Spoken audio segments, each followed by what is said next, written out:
नमस्कार दोस्तों, आज हम जानेंगे कि क्यों हम लोग सैलेड्स का इस्तेमाल इतना ज़्यादा करते हैं और जो हमारा होटल इंडस्ट्री है या कोई भी रेस्टोरेंट है या ग्लोबली हम किसी भी कुज़ीन को जानते हैं, समझते हैं, तो हम लोग देखते हैं कि सबसे पहले हम लोग जो ऑर्डर करते हैं वो सैलेड करते हैं।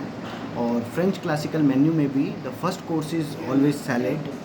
और सैलेड्स का क्यों पूरे ग्लोबली इतना इस्तेमाल होता है, let us try to understand this fact. एक तो अगर हम लोग ध्यान देंगे तो सैलेड्स के अंदर ज़्यादातर फ्रूट्स और वेजिटेबल्स का यूज़ होता है और स्प्राउट्स का यूज़ होता है। जब भी हम फलों का यूज़ करते हैं या वेजिटेबल्स का यूज़ करते हैं तो इनके अंदर एक प्राकृतिक मिठास होती है जो हमारी सेहत को हमेशा दुरुस्त रखती है। और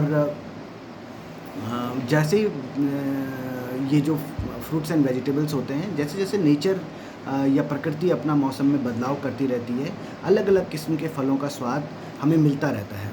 इनके अंदर बहुत ही ज़्यादा पौष्टिकता होती है और न्यूट्रिशन होता है। नेचर ने हमेशा मेडिसिन के रूप में different colours of fruits and vegetables produce करे हैं। और जो कलर्स होते हैं किसी भी फ्रूट और वेजिटेबल के, ये full of antioxidants and phytonutrients होते हैं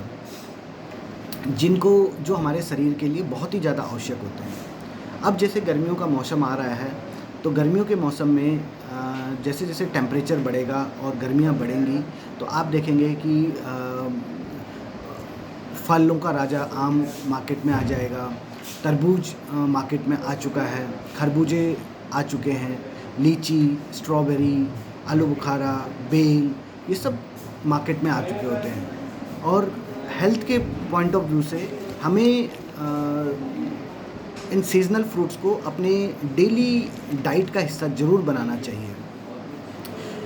इन फ्रूट्स को लेने से हमारे बॉडी में रोग प्रतिरोधक क्षमताएं मजबूत होती हैं, हमारी इम्यूनिटी स्ट्रॉन्ग बनती है। और जो ये गर्मी के फल हैं, इनमें बीटा कैरोटीन, कैरोटीनॉइड और खनिज तत्व, जिन्हें हम मिनरल्स कहते हैं, वो भरपूर मात्रा में होते हैं। इनके अंदर एंटीऑक्सीडेंट्स भी बहुत अच्छी क्वालिटी में होते हैं, बहुत अच्छी क्वांटिटी में होते हैं। और ये एंटीऑक्सीडेंट्स क्या होते हैं? बेसिकली जब भी हमारी बॉडी में कोई बीमारी आती है या एजिंग आती है, तो हमारी बॉडी में ऑक्सीडेशन की एक प्रोसेस शुरू होने लग जाती है, जिसको ठीक करने के लिए एंटीऑक्सीडेंट की प्रोसेस चाहिए होती है।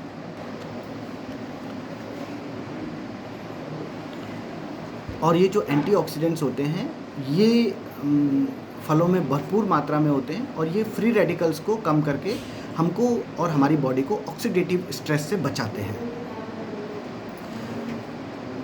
गर्मियों में इन फलों के सेवन से बीमारियों से भी हम बचते हैं, गर्म लू से भी हम बचते हैं। थोड़ा सा डिटेल में जानते हैं कि जब हम सैलेड्स बनाएं तो गर्मियों के लिए स्पेशली सैलेड्स को बनाते समय क्या बातों का ध्यान रखें और कौन से फ्रूट्स का ज़्यादा इस्तेमाल करें। सबसे अधिक जिस फ्रूट का इस्तेमाल आप सैलेड्स में कर सकते हैं वो है तरबूज। तरबूज के अंदर पोषक तत्वों के साथ साथ मिनरल्स के साथ साथ 92% पानी होता है, जो हमारी बॉडी को अल्कलाइन वाटर की कमी को पूरा करता है। तरबूज के अंदर विटामिन ए, विटामिन सी और विटामिन B6 बहुत भरपूर मात्रा में होता है। और इसमें एंटीऑक्सीडेंट लाइकोपेन हमारे हृदय व हड्डियों को सेहतमंद बनाता है। तरबूज मधुमेह के रोगियों को भी सीमित मात्रा में इस्तेमाल करना चाहिए। डायबिटीज़ के पेशेंट्स के लिए ये लिमिटेड मात्रा में उनको आप इस्तेमाल कर सकते हैं। और इसके लिए आप अपने डॉक्टर या न्यूट्रिशनिस्ट से भी सलाह ले सकते हैं। जो दूसरा फल गर्मियों के मौसम को स्पेशल बनाता है वह है आम। और हम सब जानते हैं कि आम यानी मैंगो फलों का राजा है। इसमें पाए जाने वाले विटामिन ए, विटामिन सी और फॉलेट और फाइबर्स हमारी सेहत के लिए बहुत फ़ायदेमंद होते हैं। आम हाई ग्लाइसेमिक फलों की श्रेणी में आता है, इसलिए इसका जो इस्तेमाल है उसे सीमित मात्रा में करना चाहिए। और यदि आप डायबिटीज़ या किसी ऐसी बीमारी से ग्रसित हों तो एक बार अपने डॉक्टर या न्यूट्रिशनिस्ट से इसका इस्तेमाल करने से पहले आप सलाह ले सकते हैं। तीसरा फल जो गर्मियों को स्पेशल बनाता है वह है खरबूजा। और ये कहावत तो हम सब ने सुनी है कि खरबूजा खरबूजे को देख के रंग बदलता है। और गर्मियों की तपिश को कम करने में खरबूजा बेजोड़ है। प्राइस में भी ये काफ़ी इकोनॉमिकल होता है, ईज़िली अवेलेबल होता है। पूरे पैन इंडिया, पूरे पैन वर्ल्ड में आप इसको देखेंगे। और इसके अंदर एंटीऑक्सीडेंट्स भरपूर मात्रा में होते हैं। खरबूजे के अंदर फाइबर और विटामिन्स भी प्रॉपर मात्रा में पाए जाते हैं। और इसका जो ग्लाइसेमिक इंडेक्स है वो लो होता है, और इस कारण से ये डायबिटीज़ के पेशेंट्स के लिए बहुत ही लाभकारी है। और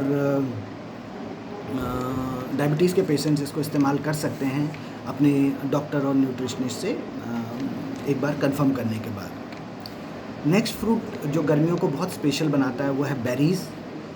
डिफरेंट टाइप ऑफ बेरीज़ जैसे ब्लूबेरी, स्ट्रॉबेरी आज गर्मियों में आपको मार्केट में मिलेंगी। और इनमें फ़ाइबर और एंटीऑक्सीडेंट्स की बहुत अच्छी मात्रा होती है। बेरीज़ कुछ वाइल्ड वैरायटीज़ भी अब मार्केट में आने लगी हैं। और अगर हम उत्तराखंड की बात करें तो उत्तराखंड में आने वाले आपके किनगोड़े, हिंसर और सहतूत की बेरीज़ या काफल को भी हम इस कैटेगरी में ले सकते हैं। इनके अंदर विटामिन सी रोग प्रतिरोधक क्षमता को बढ़ाता है, इसलिए इनका नियमित सेवन हमको करना चाहिए।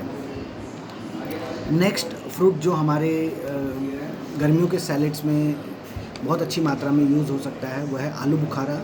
और ये अभी मार्केट में बहुत आसानी से मिलने लगा है। इसके अंदर भी फाइबर, विटामिन सी और ए का अच्छा स्रोत है। फाइबर हमारी बॉडी के लिए क्लिनजिंग एजेंट का काम करता है, ब्लड को प्यूरिफाई करने का काम करता है, हमारी इंटेस्टाइन्स को सही रखता है। और अगर आप एसिडिटी, कब्ज़ या कॉन्स्टिपेशन या गैस या सरदर्द से परेशान रहते हैं तो आपको अपनी डाइट में फ़ाइबर हमेशा बढ़ाना चाहिए। आलू बुखारा ये फल ब्लड में ग्लूकोज की मात्रा को भी नियमित रखता है, और मेडिकल साइंस इस चीज़ को प्रूव कर चुकी है। तो इसका सेवन आप सेहत के लिए बहुत अच्छा माना जाता है। नेक्स्ट फ्रूट जो हम सब लोगों को अपनी डाइट में यूज़ करना चाहिए वो है बेल। ज़्यादातर बेल को हम इंडिया में भगवान शिव को चढ़ाते हैं, इसकी पत्तियों को भगवान शिव को चढ़ाते हैं। और इसके फलों का बहुत ज़्यादा अभी भी हम लोग यूज़ नहीं कर रहे हैं, जबकि ये इंडिया में मोस्टली हर जगह पे अवेलेबल है। और बेल को एक मैजिक फ्रूट के नाम से भी जाना जाता है। इसके फल में protein, phosphorus, carbohydrate, iron, calcium, fibre बहुत अच्छी मात्रा में पाया जाता है।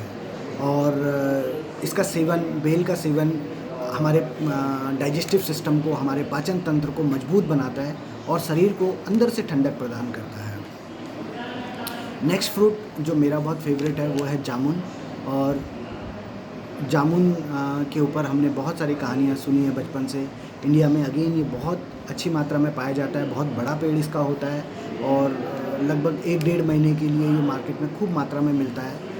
इसमें जाम्बुलिन नाम का एक तत्व होता है जो ब्लड में ग्लूकोज की कमी को कम करने में बहुत मदद करता है, इसलिए इसका सेवन हम सभी को खूब करना चाहिए। और डायबिटीज़ के पेशेंट्स के लिए तो ये बहुत अच्छी औषधि मानी जाती है। जामुन के बहुत सारे डिफरेंट टाइप्स ऑफ सैलेड्स हम लोग बनाते हैं ग्लोबली, और इसको बहुत अच्छी ड्रेसिंग्स के साथ आप इसको ऑलिव ऑयल, आलमंड ऑयल या मस्टर्ड ऑयल के ड्रेसिंग्स के साथ भी सर्व कर सकते हैं। एक स्पेशल नोट मैं ज़रूर कहना चाहूँगा कि डायबिटीज़ के जो पेशेंट्स हैं, मधुमेह के जो रोगी हैं, उनको समझदारी के साथ फलों का इस्तेमाल करना चाहिए, क्योंकि आम धारणा ये है कि मधुमेह के रोगियों को फल नहीं खाने चाहिए। लेकिन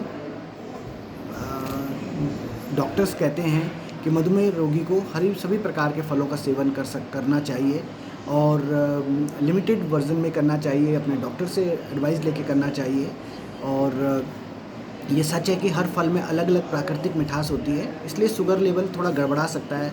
इसका आसान तरीका है कि ग्लाइसेमिक इंडेक्स को हम लोग समझें, ग्लाइसेमिक लोड को ध्यान में रखें और इनकी स्टडीज़ लें। इस पैमाने में ये स्पष्ट हो जाता है कि कार्बोहाइड्रेट से युक्त कोई भी खाद्य पदार्थ खाने के बाद किस गति से ब्लड में ग्लूकोज का लेवल बढ़ाएगा, और यह मानक 0 से स्टार्ट होकर के 100 तक होता है। हाई ग्लाइसेमिक इंडेक्स क्या होता है? वो होता है जब आपका ग्लाइसेमिक इंडेक्स 100 से लेकर 70 के बीच में हो, तो ऐसे खाद्य पदार्थ, ऐसे फूड आइटम्स जो ब्लड में ग्लूकोज़ को तेज़ी से रिलीज़ करते हैं और शुगर लेवल को एकदम तेज़ी से बढ़ाते या घटाते हैं, ऐसे करके उनको बोला जाता है high glycemic index. Medium glycemic index वो इंडेक्स होते हैं जिनके अंदर जो ग्लाइसेमिक इंडेक्स होता है वो 69 से लेके 56 के बीच में होता है। तो ऐसे खाद्य पदार्थ जो मध्यम गति से ग्लूकोज़ बॉडी में ब्लड में जो ग्लूकोज़ को बढ़ाते हैं उनको मीडियम ग्लाइसेमिक इंडेक्स कहते हैं। तो वो उनकी जो साइकिल होती है वो थोड़ा पीक नहीं होती है, मीडियम लेवल पे होती है। एंड लो ग्लाइसेमिक इंडेक्स उनको कहा जाता है जिनके अंदर 55 से 0 के बीच में होता है। तो ऐसे खाद्य पदार्थ जो धीरे धीरे ब्लड में ग्लूकोज़ को बढ़ाते हैं और शुगर लेवल को स्थिर रखने में सहायक होते हैं, उन्हें लो ग्लाइसेमिक इंडेक्स कहा जाता है। ग्लाइसेमिक लोड क्या होता है? ग्लाइसेमिक लोड भोजन या पेय पदार्थों में कार्बोहाइड्रेट की मात्रा का एक माप है। जैसे तरबूज का ग्लाइसेमिक इंडेक्स बहुत हाई होता है जो 80 के लगभग होता है, और इसमें पचने वाले क्योंकि इसमें पचने वाले कार्बोहाइड्रेट लगभग कम होते हैं, इसलिए इसका ग्लाइसेमिक लोड कम केवल 5 का होता है। तो ग्लाइसेमिक लोड को भी 3 श्रेणियों में रखा जाता है। जैसे लो ग्लाइसेमिक लोड 1 से 10 तक होता है, मीडियम ग्लाइसेमिक लोड 11 से 19 तक होता है, और हाई ग्लाइसेमिक लोड 20 या उससे ज़्यादा होता है। एक चीज़ और हम लोग ज़रूर ध्यान रखें कि हमेशा ताज़े और मौसमी फलों का सेवन करें। संभव हो तो फलों को काटने छीलने के बजाय हमेशा साबुत खाएं और छिलके के साथ खाएं। फलों को दूध, दही या नट्स के साथ मिलाकर खाएं। इससे पोषण का स्तर हमेशा बढ़ता है। इसीलिए आप ध्यान दीजिएगा तो आपको जितने भी अच्छे सैलेड्स मिलेंगे उसमें आपको ड्रेसिंग्स में ये चीज़ें यूज़ होती हैं, खासकर फ्रेंच कुजीन में और कॉन्टिनेंटल कुजीन में, और इससे पोषण का स्तर बढ़ता है और ब्लड ग्लूकोज लेवल जो है वो नियंत्रित रहता है। और फलों के जूस के प्रयोग से हमें बचना चाहिए, स्पेशली पैक्ड जो फलों के जूस आते हैं उनसे हमें बचना चाहिए, क्योंकि उनमें बहुत सारे एडिटिव्स, प्रिजर्वेटिव्स और फाइबर नहीं होता है और ये सब चीज़ें होती हैं। उसके बजाय हमें कोशिश करें कि हम लोग साबुत फल खाने की कोशिश करें। इसी के साथ थैंक यू सो मच, और अगली बार हम किसी और नए टॉपिक पे मिलेंगे। Thank you.